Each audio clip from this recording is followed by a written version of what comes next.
அம்மா பிச்சை போடுங்கம்மா. அம்மா போடுங்கம்மா. சில்லறை இல்லம்மா, போம்மா. அம்மா இருக்கிறதையாவது போடுங்கம்மா. நீங்கெல்லாம் போடலன்னா யாருமா போடுவா? பிச்சைக்காரி தானம்மா, போடுமா. சில்லறை இல்லம்மா. பெரிய சோழர் பரம்பரை. ஏதோ இருக்கப்பட்டவங்க, போடுங்கம்மா. இருக்கப்பட்டாங்களா? இங்க வா, உட்கார். மாசம் எவ்வளோ வரும்? 30,000 40,000 வருமா. நல்ல சீசன்னா இன்னும் சேர்ந்து வரும். ரூம் வாடகை இருக்கா? ரூம் எல்லாம் இல்லைம்மா, ரோடு ஓரத்துலேயே அப்படியே படுத்துப்போம். ஃபோனு வேற ஏதாவது கையில் இருக்கா? ஆஹா இல்லைம்மா. சாப்பாடு கடையில் வாங்கி சாப்பிடுவியா?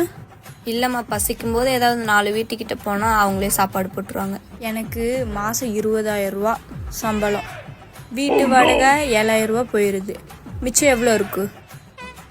13,000 இருக்குமா. அதில் சாப்பாட்டு செலவு ஒரு 5,000 போயிடுது. மீதி எவ்வளோ இருக்கும்? 8,000 இருக்கும். வண்டி டியூ ஒரு 4,000 போயிடுது மாதம். மீதி 4,000 இருக்குமா. இதில் ஃபோன் ரீசார்ஜு, டிவி ரீசார்ஜு, மிச்ச மீதி செலவு, சோப்பு சீப்பு அதெல்லாம் ஒரு 3,000 போகுது. மிச்சம் எவ்வளோ இருக்குது? 1,000 ரூபா இருக்கும்.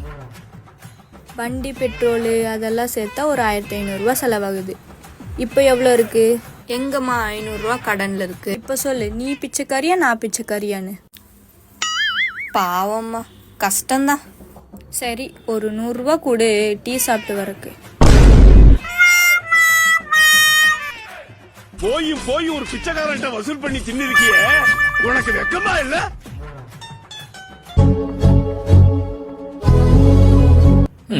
இவன் இங்க நின்று ஃபீல் பண்ணிருக்கா? ஏய் என்னாச்சு, ஏன் அழுதுட்டு இருக்க?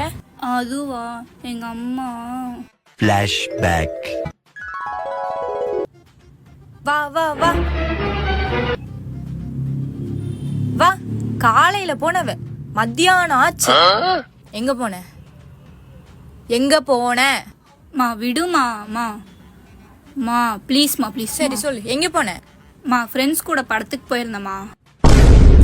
படத்துக்கா? பணம் எது? 1,500 ரூபா அங்க வச்சிருந்தல, அதான் எடுத்துட்டு போனேன். அடிப்பாவி, 1,500 ரூபா எடுத்துட்டு போனியா? எங்க மிச்ச காசு? மா அது மால்ல இருக்க தேட்டருக்கு போனோம்மா, அதுவே பத்தல. பத்தலையா? எவ்வளோ டிக்கெட்டு? டிக்கெட் 150 ரூபா தாம்மா. பாப்கார்ன் தான் 500 ரூபா வருதுமா.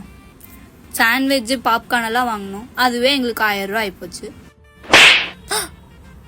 அடிப்பாவி, 500 ரூபா பாப்கார்னா?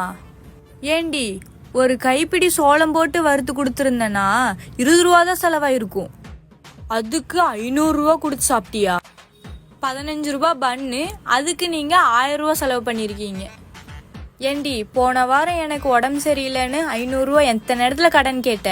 யாராவது கொடுத்தாங்களா? இல்ல. அப்புறம் இன்னைக்கு 1,500 ரூபா எடுத்துட்டு போய் அனாமுத்தா செலவு பண்ணிட்டு வர. டிக்கெட் என்னமோ 150 ரூபா வச்சுட்டு அதுக்கு வாங்குற ஸ்நாக்ஸ் 1,500 ரூபா செலவு பண்றீங்க. இனி ஒரு மணி நேரம் வெயிட் பண்ணியிருந்தா வெளியே வந்து வாங்கியிருக்கலாமே. அதே காசு நம்ம கையில எவ்வளவு மிச்சம் பண்ணிருக்கலாம். எனக்கு என்னமா தெரியும், வாங்கினதுக்கு அப்புறம் தான் நான் ரேட்டு பார்த்தேன். மால்ல இவ்வளோ இருக்குன்னு எனக்கா தெரியும்.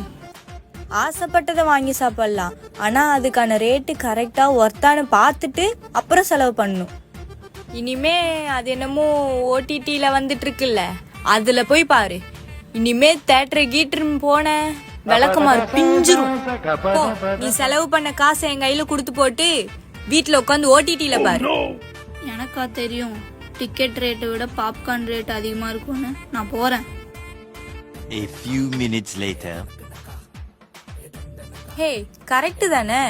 இனி 1 மாசம் போனா ஓடிடிலேயே ரிலீஸ் ஆக போகுது. உங்க அம்மா சொன்னது கரெக்ட் தானே? ஏன் நீ வேற, இங்க வா.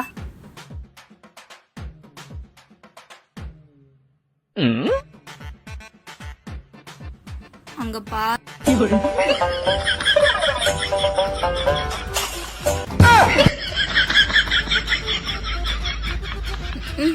ஓடிடில பார்த்த மாதிரி தான். எப்படி பாப்பேன், நீயே சொல்லு.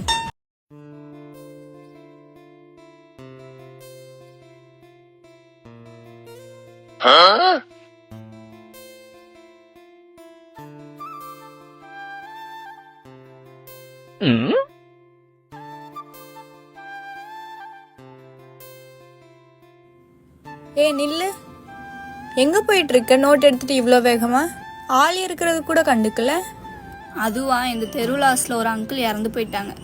அதான் மொய் எழுதலான்னு நோட்டும் பெண்ணும் எடுத்துட்டு போயிட்டு இருக்கேன்.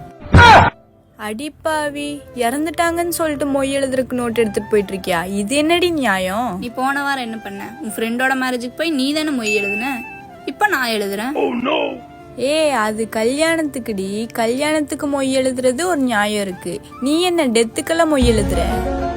கல்யாணம் பண்ணணும்னு காசை கொஞ்சம் கொஞ்சமா சேர்த்து வச்சு பத்திரிகை அடிச்சு ஊரை கூப்பிட்டு என்ன சாப்பாடு போறோன்ற முதல் கொண்டு பார்த்து கல்யாணம் பண்றோம். அதுக்கு போய் மொய் வைக்கிறீங்க. ஆனா இந்த இழப்புன்றது திடீர்னு வருது. எப்ப சாவு வரும்னு யாருக்குமே தெரியாது. ஹாஸ்பிட்டல் கொண்டு போகணும், அது கலையணும், அதை அடக்கம் பண்றதுக்கான செலவுகள் நிறைய இருக்கு. திடீர்னு இறந்தனால அவங்க ஃபேமிலி கையில காசு இருக்குமா இல்லையான்னு கூட ஒன்றும் தெரியாது. அது மட்டும் இல்லாம ஒரு வீட்டில் இருக்கவங்க இறந்துட்டாங்கன்னா அந்த வீட்டில் இருக்கவங்க வேலைக்கு போக 1 மாசம் ஆகும். அதுல இருந்து மீள பல நாள் ஆகும். அதுக்கு மொய் எழுதுறது எல்லாமே தப்பு இல்லை, அதுதான் நியாயமும். இப்போ இந்த நோட் எடுத்துட்டு போயிட்டு அங்க முன்னாடி யார் வராங்களோ அவங்க கிட்ட இருந்து வசூல் பண்ணி நான் எழுத போறேன். எழுதி அந்த வீட்டுக்கு கொடுப்பேன். இதுவே என்னோட ஆரம்பம். ஆமால, திடீர்னு நடக்கிறதுனால அவங்க கையில காசு இருக்குமா என்னன்னு தெரியல. கல்யாணத்துக்கு சப்போர்ட் பண்றோமோ இல்லையோ, இந்த விஷயத்துக்கு கண்டிப்பா சப்போர்ட் பண்ணி தான் ஆகணும். இந்தா, என் பேர்ல ஒரு 500 ரூபாய் எழுதிரு. சரி. இது நல்லதா கெட்டதான்னு தெரியல, ஆனா இது நடைமுறைக்கு வந்தா எப்படி இருக்குன்னு நீங்க கமெண்ட்ல சொல்லுங்க.